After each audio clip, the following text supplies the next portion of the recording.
Hey, how you doing? Welcome back to the channel. Although the channel is still in America, still outside here, slightly different angle at the family property, and still a lovely day, lovely weather in Southwest Washington State. But last weekend, I and the family took a trip down to Oregon. We stayed with some friends in Salem, hit a couple of good bookstores while we were there. And then with my friends together, we went down to Eugene. So I got a few books down in Eugene. I'll show those off too. But I want to talk about two very cool bookstores in Salem, Oregon, which is about an hour, not quite south of Portland, which is Portland is just across the border between Washington and Oregon. For those of you who've never been in that neck of the woods. Anyway, drove down there on Friday, and before I met my friends, before my wife and son and I went and hung out with some old good friends of ours, I hit a place called the Book Bin. I have a picture here of me outside the book bin taken by my wife, who's a much better photographer than I ever am. And we went in there, and the book bin has some really cool books all throughout it. It's a very good store, but upstairs they have not only a rare hardback and old book room, which you need to leave your driver's license to see, but they also have a rare paperback room. And boy, that was great. They had a massive amount of ace doubles, I think 2 complete sides of a set of shelves there in the middle of the room. They had, of course, Burroughs. I didn't find any Robert E. Howard. I wasn't really looking because I had quite a bit. I'm sure they had, though. They had a lot of books like miscellaneous fantasy and science fiction, older paperbacks all together in these sides of on the wall sides. They had a Burroughs section. They had a large Doc Savage section. They had a whole bunch of different cool stuff, and so I grabbed some things there as well as some things downstairs. So I'll show you what I got there. They were a little expensive. I ended up sending a few books to the side that when they got to the cash register, because they were wanting $7 or $8 for them, I thought that was a little bit too high. But a couple of these I did pay. Most of these I paid in the $3 to $5 range, averaging around $5. But some of the Burroughs books were a little more expensive. So let me start with the Burroughs stack. Okay, sorry for the slight angle change. I want to make sure you could see the covers fine with the evening light coming in. This is the Mucker. And again, we got a really cool Frazetta cover here. Very typical Frazetta, very cool. Mucker is kind of a story of a guy who's a real fighter and his various adventures. And Burroughs wrote a sequel, The Return of the Mucker. The first Mucker, I believe, was around $8. I think this one was closer to $5 or $6. And again, you got that same picture, but without anything blocking it on the back. And these books are in really nice shape. That's one thing about that rare paperback room that they have there in the book bin. The books are in generally really nice shape. And it's quite curated. There was a woman that rang me up who works in that room. And apparently it had just been open recently. It had been closed for a couple of months, so good timing for me. Then I have the Monster Men with, again, another great, I believe this is a Vallejo cover. Boris Vallejo. It looks like Vallejo to me. No picture on the back. Then we have another Frazetta painting here on The Outlaw of Torn. This one's in really good shape. Again, you got Frazetta's art on the back. I got the sticker I got to get rid of. But The Most Feared Warrior in England. This is the Burroughs' chance to write a kind of white company sort of historical adventure. Be curious to read that. Trying to fill out my Burroughs collection. I might have to do an updated Burroughs shelf tour when I get back. And then they had a lot of Tarzan books, a lot of the ones with the Robert Abbott covers. I prefer, of course, to collect in the black spine version like this, the Ballantine black livery. This is Tarzan the Invincible, number 14. Again, trying to flesh out my Tarzan paperback collection. Getting a little shine on there, sorry. Out of 24, I believe, Tarzan books. Okay, that was my Burroughs for this store, the book bin. I also found this. There were 2, and this was the one that was in better shape. Another secret agent adventure. The Exterminator by W.A. Ballinger, or Ballinger. Now, of course, this is a series known as Danger Man in the UK, and very wonderful series, spy series. John Drake, Patrick McGowan played him in the series and then went on to star in The Prisoner, another ITC show. Exterminate the Exterminator. Those were John Drake's instructions from the head of British intelligence. So this seems to have a little marking off the price for some reason. I don't know why. This is a McFadden Bartell book printed in the United States with some red text block. Thin, slim. Really pleased to have this. That should be a good read. I got one old ace, War of the Wingmen by Paul Anderson, or Powell, however you want to pronounce his name, Paul. Marooned on a Lethal Planet. It has ever a slight chip off the front cover there, if you guys can see, but otherwise, nice, another ace, stubby ace book, or stumpy, or whatever you want to call them, rack size.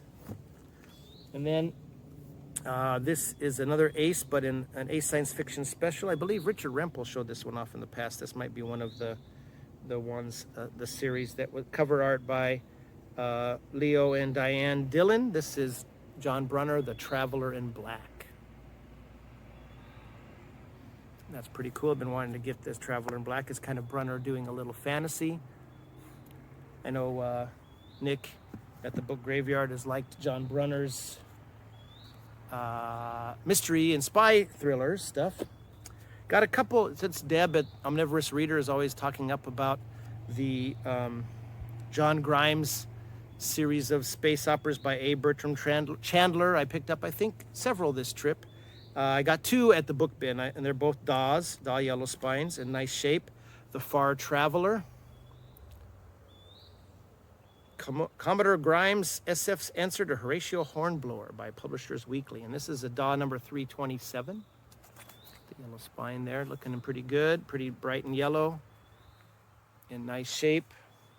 And The Broken Cycle, a new John Grimes adventure.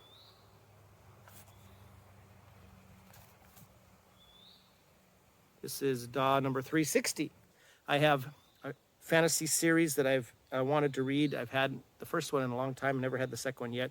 I don't know if there's a third. I have to look into that. Patricia A. McKillop, The Riddle Master of Head. 3 Stars of Destiny. The great Daryl K. Sweet cover, of course. This giant wizard dude following along behind. I believe his hero's name is Ged. Is that right? No, sorry, Morgan. Morgan, Prince of the Simple Farmers of Head, proved himself a master of such riddles when he staked his life to win a crown from the dead Lord of Om. But now ancient evil forces were threatening him. Shape changers began replacing friends until no man could be trusted. So Morgan was forced to flee hostile kingdoms, seeking the High One, who ruled from mysterious Erlendstar Mountains. Beside him went Death, D-E-T-H, the High One's Harper. Ahead lay strange encounters and terrifying adventures. So that, I've been wanting to get that one another try here. I had it for a while, but I never really got into it. And then there's a sequel, a brilliant fantasy sequel to The Riddle Master of Head, The Heir of Sea and Fire. And again, another awesome Daryl K. Sweet cover. I believe that's Daryl K. Sweet. These are both Del Rey. We got a little interior illustration there. That's not all that common. Let's see. Cover art by Daryl K. Sweet. Yep. And we got a map. Always like a good fantasy with the map. I'll look into if there's a third one. I haven't been able to find that yet or track it down. And of course, they had a pretty good Doc Savage collection, so I keep getting a few more of the individual titles I don't have. I haven't got them all yet by any stretch. And downstairs, not in the rare book room, they actually had a omnibus, a Doc Omni, which contained 4 or 5 of the later shorter novels in one volume, and that's really rare for me to see that, but unfortunately is one that I had, that I ordered when I was in Japan. It's number 10, so I didn't get that one. But I did get a replacement for one I already had. This is much better condition, The Sargasso Ogre. This is a really good Doc Savage novel. And I got some that I didn't have already. Cold Death. Again, notice how pristine these are. These are really nice copies. Cold Death. The Black Spot. I believe that's a Fred Pfeiffer cover. I'm not 100% sure though. The Vanisher. You see that evil laughing hunchback guy behind him there? That's pretty cool. The Other World, where Doc's taking on some giant kind of mink kind of things. I think I've read this one on a Kindle format, and they go to this kind of little pocket underworld kingdom, and they're fighting off these really voracious giant weasel kind of things. And The Dagger in the Sky. That's a badass. That looks like Obama to me. That's a really cool cover. Okay, and I didn't go back to the book bin. I thought about it, but their prices are a little higher than this other store I'm going to show you, which was really, really cool. I'll talk about that one in a moment. First, though, I'll talk about Smith Family Bookstore, and I'll put a photo up here. Now, that's in Eugene. They used to have 2 locations, and when I remember, because I used to live in Eugene many, many years ago, probably 25 years ago or so, Springfield and Eugene area, which is, you know, another hour drive south of Salem, and so a couple hours south of Portland. It's quite a, you know, dull, straight shot drive. It's pretty enough, but if you do it many times back and forth, as I did back in the day, it's kind of boring strip. But it's very cool town. It's University of Oregon is there, you know, the Ducks and all that for college football fans. And they used to have 2 bookstores, big ones. Smith Family Bookstore had 2 branches, I guess. One was right by the university. That's the one I remember being really good.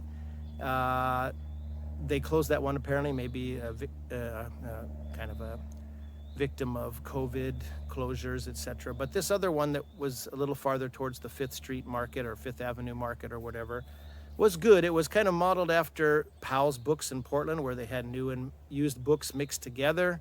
And it was big. It was a huge store, not as big as Powell's, but very big. But you know, I just didn't have enough time, you know, traveling around with some friends who would look interested in looking at bookstores, but they're not going to spend an hour or 2. And I also had my son and wife with me, so I took a pretty quick trek through there, and I found a few things, but you know, I wasn't blown away by it like the ones in Salem. I got one of the Alan Dean Foster's Pip and Flinks adventures. I think this might be the first one. The Fabulous Adventures of Flinks and His Mighty Mini Drag Pip, the Tar Aim Krang. This series I've been wanting to check out again. I like Alan Dean Foster's writing pretty well. I haven't been able to track down a copy of Splinter in the Mind's Eye or Catch a Lot. Those are 2 I want to get a hold of so far. A Trap for the Unwary. There's the mini drag Pip there. This looks pretty cool. David at Garage Geek and I reviewed the first of the Starwolves adventures. There were 3 Starwolf adventure books. Morgan Chain, the human raised by the Starwolves, and goes to work with some mercenaries, regular human mercenaries. Very cool book. I forgot the title of that one. I'll put it down in the description below. But we reviewed that one. That's really fun. I have a collection that has all 3 of them. But I got the 3rd one, World of the Starwolves, in this very cool Ace mass market paperback edition, in pretty nice shape. You know, the cover's a little, you know, I'm a little picky these now that I have so many books from my own storage that I need to get back to Japan, being really picky on the binding of these things. But that's very cool to have. I got this one. I remember reading Iron Castle, which was translated by, very loosely, I'm sure, by Philip Jose Farmer, and that was a really cool adventure. So by this same French, the Edgar Rice Burroughs of France, J.H. Rosny, original title, The Giant Cat, Quest of the Dawn Man. This is another Ace. This action-packed novel of the days of mighty mammoths, saber-toothed tigers, and courageous cavemen is one of the classics of the author who has been considered to be the Edgar Rice Burroughs of France. Pretty decent shape. That looks cool. And finally, I found an Edmund Cooper. I like Edmund Cooper's, the books he wrote under the pen name of Richard Avery. The Expendables series, that's a very cool series. That's just Cooper kind of having fun with some space opera kind of schlock, I guess, but they're super fun. So I got This one, Seahorse in the Sky. I can't remember if this is one that Jake at Pulp Mortem read and reviewed. Anyway, this seems to be a British corgi book. Is this a corgi? I think it's that C is for corgi, right? So this is a British one, British edition. No, sorry, this is a Coronet Books. Sorry to my English friends and UK friends who might go, that's not corgi, can't you tell that? Anyway, that looks interesting. At first he thought it was all part of some crazy nightmare, but it wasn't. Russell Graham, MP, was only one of a handful of passengers flying from Stockholm to London. One moment flying peacefully in the sky, the next lying in an unearthly green coffin. Anyway, those were the only 4 I got from Smith Family Books on that little sojourn down there. My friends and my wife and son and I all had a really nice lunch at a place called Dickie Joe's. Wonderful peanut butter shake and hamburger, etc. Then we returned to Salem, and after that I went to this bookstore twice. Now let me talk about this bookstore because it's very cool. It's called Escape Fiction, and it's run by a guy named Scott, who is very talkative but very knowledgeable. I guess all bookstore owners, used bookstore owners, are fairly loquacious. He's been open for 32 years, I think he said, so that would put it at 1994 when he opened his store. It's kind of built into an old house there in Salem off of Commercial Street there, I believe. And that house is just that place is just a warren, every single wall filled with shelves. I took some footage, which I'll show here while I'm talking. And man, he of course has all kinds of books. You know, he had a pretty decent Western section, an okay mystery section, but he specializes in fantasy and science fiction. So when you walk in the door, there's the cashier, and where Scott sits there, or his wife sometimes, or his son, I guess. And off to the right of the door, he has a bunch of new books. And of course, my buddy took me, that one I was staying with, buddy who took me there, he ordered some Warhammer 4K book series that he's interested in that are being newly printed again or just came out a couple years ago or whatever. I spent all my time in the rest of the store, which is all used books. And wow, there was a lot of good stuff in there. I could have spent a ton of money. I spent probably about 90 some bucks at the book bin, and I spent about the same on these 2 trips at Scott's store at Escape Fiction.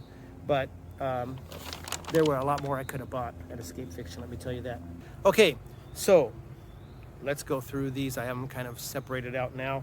I found a bunch of Clifford D. Simak. I was looking for Simak. I'd found one up at the Half Price Books in Olympia, Washington, but this place had the Escape Fiction store had a ton. So I got, they're not in any sort of publication order or anything. I'll just show them what I have here. Highway of Eternity. They were refugees from the far future fleeing the dread gift of immortality. Special Deliverance. These are both Del Rey editions.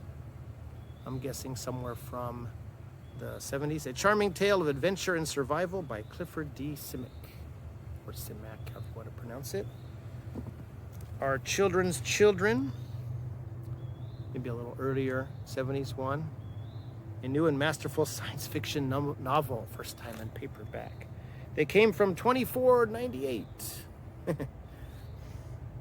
And one I really was hoping to get, I wanted to get a copy of Waystation. I haven't found one yet, and some other novels, but I did get this one, The Goblin Reservation. Oh, this is a cool, looks like, is this a Berkeley? Yeah, Berkeley Medallion. A new SF novel by the Hugo Award-winning author of The Werewolf Principle, Clifford D. Simak. The Goblin Reservation. Back to Del Rey, The Visitors, the strangest novel of alien invasion ever written. It's kind of a trippy cover. I wonder who does that cover. No credit on the artist for the cover, but kind of interesting. Let me know below if you know who it is. Then we have a couple of older ones, maybe from the 60s, an Avon, Other Worlds of Clifford Simak. 6 science fiction stories from the original $3.75 edition titled The Worlds of Clifford Simak. We have Dusty Zebra, carbon copy. Sorry for the background noise. Founding Father, Idiot's Crusade, Death Scene, and Green Thumb. That's a pretty interesting cover, isn't This is an Avon science fiction, originally 50 cents. Clifford Simak. Clifford Simak is a magician. With the pass of his hands over the typewriter, he conjures up marvels that excite, dazzle, enchant, and finally set your imagination to racing so that you become something of a magician too. Very cool. Green text block there. And then I got this one, which sadly it didn't at the store, but it's got it's coming apart a little bit from here. I'll have to add some glue to that, but otherwise it's in good shape. This is Strangers in the Universe by Clifford D. Simak. This is another Berkeley medallion. Looks like Berkeley medallion. Is that right? Yep, Berkeley edition, September 1967. New edition, October 1963. So this seems to be from 63. Startling stories of time and space by a master of science fiction. Let's go to some other science fiction. Sorry, I'm reaching down out of the screen for these. I got another Lucky Star, kind of juvenile, by Isaac Asimov, Lucky Star and the Pirates of the Asteroids, with kind of a hippy-dippy cover there. Zero Time. This one's in really nice shape. Very good copy. Writing is Paul French. Isaac Asimov writing is Paul French. And this is a Signet, I believe. Yeah, Signet science fiction. Then I was looking for a few Zelazny's that I didn't have, and I got This Immortal. I've heard good things from Michael K. Vaughan and others for this. This Immortal by Roger Zelazny, the Hugo-winning novel. And a pretty nice, looks like Ace science fiction, Ace science fantasy. Retief's War by Keith Laumer. I used to have this book years and years ago. I must have got rid of it. A close-up of the little alien head he's using to cover himself up. I guess this is kind of a, I don't want to say satirical, but light-hearted kind of space opera spy stuff. The daring 27th century hero faces his greatest challenge, Retief's War. That's in really good shape. And that's a pocket book. Then again, back to A. Bertram Chandler and his John Grimes series. I got the Anarch Lords. Again, I don't know where these are in series order. Deb or somebody could tell me below. John Grimes' Planet Governor. SF's answer to Hiroshi Hornblower. Again, they mentioned that. Again, this is another DAW. This is DAW number 449. So I guess it's after the other two that I showed. And this one's in really excellent shape. DAW number 295. Sorry, 295. To Keep the Ship. Look at these little naked lady, naked dwarf miniature ladies coming out to bedevil John Grimes there.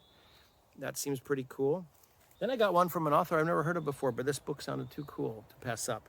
Stephen Tall, The People Beyond the Wall, a modern lost race novel. Beyond the Map. So this is about two explorers up in the north, I guess, that come across this lost race of maybe little people there. This is DAW number 386. So again, I got some good DAWs this time. Okay, I got, speaking of DAW, and still a yellow spine, I got a couple of these elsewhere, I believe from David, Garage Geek, and hit that haul video I already filmed and showed earlier. This is the 1973 Annual World's Best SF, edited by Donald Wollheim. This is DAW number 53. That's the earliest, or one of the earliest ones I have. And this has some pretty cool, excellent, said the New York Post of the 1972 Annual. And now for 1973, starring Paul Anderson, James Tiptree Jr., Michael G. Coney, Frederick Pohl, Clifford D. Simak, T.J. Bass, W. McFarlane, Robert J. Tilley, Werner Vinge, and Phyllis McLennan. I guess there's just 10. So, cool. And to finish up the science fiction, I really enjoyed the Agent of Vega, what was her name? Grandma something. I reviewed a couple stories for Rocket Summer that I read in the Good Old Stuff anthology earlier on this channel last month in July. And I really liked the James H. Schmitz story that I read there. I believe it was The Second Night of Summer. and I believe that's included in one of these. And there were a couple of Telzoi, one of his other series. There were a couple of more expensive, like $15 range DAW editions. Again, the guy, Scott, running this store, he knows the value of various books, and those ones were, if they're a little bit more valuable, he'll shrink wrap them and put a little higher price on. Most of the other books were really reasonable. Anyway, these are two maybe more recent editions we have here. These are Baen book editions, Agent of Vega and Other Adventures. So they know what you're thinking. After the Galactic Empire crumbled and fell, the galaxy was not a nice neighborhood, and most would have laid bets that the Vegan Confederacy was too small and weak to survive, let alone prosper. But prosper it did, to the bewilderment of observers who didn't know about the Vegan's secret weapon. Anyway, this is very cool. This has the Confederacy of Vega, Agent of Vega, the Illusionists, The Second Night of Summer, which is the one I read before, novelette there, and The Truth About Kushgar, and other stories. The Custodians, Gone Fishing, The Beacon to Elsewhere, The End of the Line, Watch the Sky, Green Face, and Rogue Sigh. So this appears to have come out in 2001, and really cool to have some James H. Schmitz. And I got another one, also a Baen book. This is The Witches of Cares.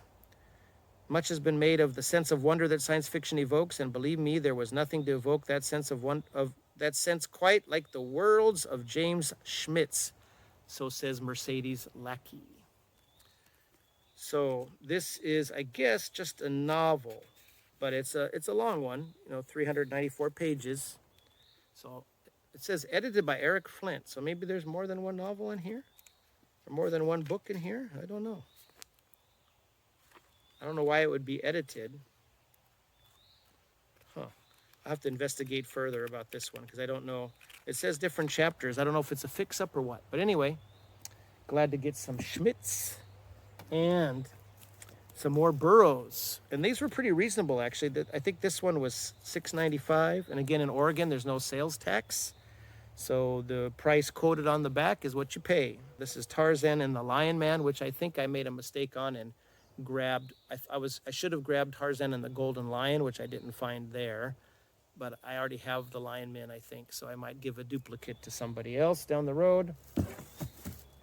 But I know I don't have these, or at least if I did it in the past, I don't anymore. Thuvia Maid of Mars, the fourth in the Mars, the Barsoom sequence. Love that Michael Whalen cover art. And it's a wraparound cover. The books are in shrink wrap, so I won't be able to show you the full wraparound picture. And number 7, A Fighting Man of Mars. Look at that. Isn't that badass? So cool. And on the back here, this appears to be pre-ISBN. There's no ISBN there to ruin the art. But alas, the other two have the ISBN, and so does, and that including this one, Swords of Mars. Another awesome Michael Whalen cover. One of the helium airships in the background looks like there. Very glad to get those. The Barsoom books were really reasonable. Okay, for nostalgia's sake, we're going to go into some mystery now, but I did want to get one Mac Bolan, one Men's Adventure. I'm not so fond of Don Pendleton's early Against the Mafia sort of executioner novels. The ones I remember were these ones in the 50s to 100 range. And this is Tiger War. Bolan charges into Southeast Asia in an epic smash against evil. Look at him on an elephant, machine gunning some bad guys. Isn't that cool? And again, decent shape. One of these Gold Eagle books. I wanted one just for kind of nostalgia's sake. And the rest of these are some pretty cool mysteries that were on my list of things I was looking for, or at least parts of the series I was looking for. So I got another series by Phoebe Atwood Taylor, but I read and reviewed earlier this year a mystery novel starring A.C. Mayo, Phoebe Atwood Taylor's kind of handyman, master sleuth character on the island of Cape Cod, or Cape Cod. This is The Criminal COD, an A.C. Mayo Cape Cod mystery. And this is another one in the same edition of the other two I have, a foul F-O-U-L play press book. Also, it credits the Countryman Press Inc., Woodstock, Vermont. It's got that kind of heavier stock paper and cover.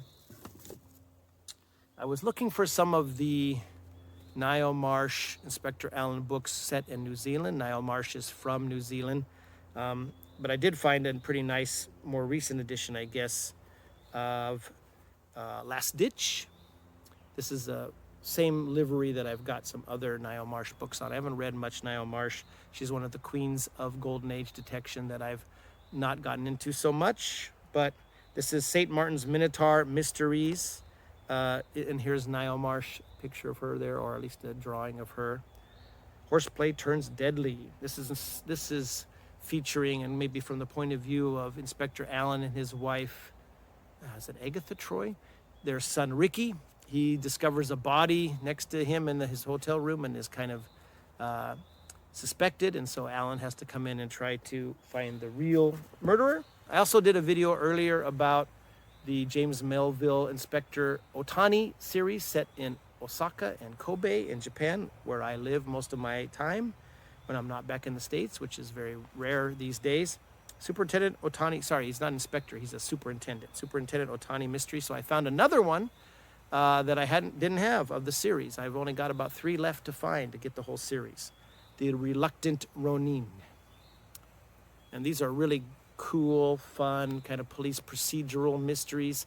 And this James Melville, the writer, I don't believe that's his real name. I forgot what his real name was, but this is his name for this series. He lived in Japan for a while. He worked, I believe, as some kind of ambassador from the UK or somewhere in that department in the the council or consulate. He's very knowledgeable about Japan, Japanese way of thinking, etc. Very fun series. And earlier this year, I had read some of these Ellis Peters Brother Cadfael mysteries when I was younger, but I hadn't read it for a long time. And I read St. Peter's Fair? Yeah, St. Peter's Fair several months back, and I loved it. It was so good. It was one of the best books I've read this year. So I got a few more. Unfortunately, they're not all in the same livery, so it's kind of a bit of a mix and match. So I've got a couple in the same livery I had before. I have The Leper of St. Giles, and again, these won't be in the correct numeric order. Dead Man's Ransom. And then I got this other very cool Mysterious Press editions, and they're really good shape. I got The Sanctuary Sparrow. Get some glare off of there. And The Confession of Brother Halloween. Really nice editions. Each addition to the series is a joy. Long may the chronicles continue. Yeah, really like these historical mysteries. They're set in, what is it, the 15th century? 12th century? I forgot exactly, but very well researched, very historically accurate, and Brother Cadfael is a really cool character. He's I believe, a Benedictine monk, and he is a latecomer to the priesthood. He was in the Crusades, and he's been all around the world. He's loved women and lost and had all these kind of adventures before he became a priest. And so he's much more worldly than the other monks, and he's well suited to investigating crimes. Very, very cool series. And finally, I've never read any of these on my own, really, in my own cognizance, I guess, because I just didn't think I was kind of had a beef against translated works, just thinking that they weren't well done. But Nick's talked so highly of the Maigret series, and I've seen some really cool Maigret episodes from the BBC TV series from the early 60s. So I decided I'm going to get a few, and I found these really nice editions. These are from, who does this? These are from Harcourt Brace. And again, I don't know the orders of these are in any order. A novel of detection from the Maigret series of mysteries. We have Simenon, a harvest book. Maigret in Vichy. Maigret loses his temper. Get some shine on those, sorry. And finally, Maigret in Holland. So I just got a few of these to try out. They're very nice editions. Got the little May Gray figure there on the back. Anyway, thought I'd give May Gray a try in novel form. And they're nice and thin and, you know, should be easy to polish off when I feel like continental style mystery. So that closes out my massive, I guess, book haul. These were not sent to me. These are ones I dropped serious coin on myself, probably altogether a couple $100, but a lot of nice books. Pretty pleased with those. Now I just have to get them back to Japan and my collection at home there. Anyway, thank you so much for watching. I probably will hope to get at least one more video out by sometime next week before I leave to head back to Japan and leave the US for another year or two. I still got the Tacoma Book Center to go to. Hopefully I'll have another booktuber, another YouTuber joining me for a little road trip up north to Tacoma. Hit a bookstore, maybe a couple comic book stores. Should be fun. Stay tuned. Take care. Happy reading. And we'll see you next time.